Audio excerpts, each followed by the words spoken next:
Anoisantsika ny vaovao hatrany ny famindram-pahefana teo amin'ny ministra ny paositra sy ny fifandraisan-davitra izany teo aloha sy ny ministra vaovao Christian Ramarolahy dia ho arantsika ny manodidina an'izay.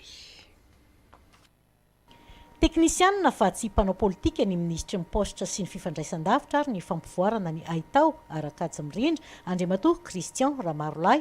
Araka izany dia sarotiny amin'ny fitantanan-draram-panjakana ny tenany ary dia nambarany teto fa vonona hiasa ho an'ny vahoaka ihany koa izy. Apetraka ho izy ny ampiroboroboana ity ministera ity mandritry ny fotoam-pandalovany eto. Goavana be ny fanamby atao eto ary zato vonona ny anao anazy satria zay moa avy any amin'ny secteur privé avy any amin'ny vahoaka iverina any amin'ny vahoaka ihany afaka anao.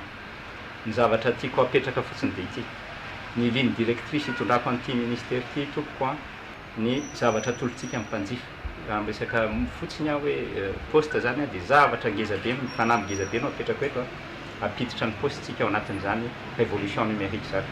Betsaka ny asa efa vita teto anivon'ity ministera ity nefa mbola maro ihany koa ny asa miandry, hoy ny ministra Maranty Jean de Dieu nandritry ny famindram-pahefana izay natao io arivo io. Teo am-pamaranana dia nitsodrano ny ministra Christian Ramarolahy, ny ministra teo aloha Maranty Jean de Dieu. Tamin'ny mpifaliana kosa no nandraisan'ny mpiasa an'ny ministra vaovao teto androany.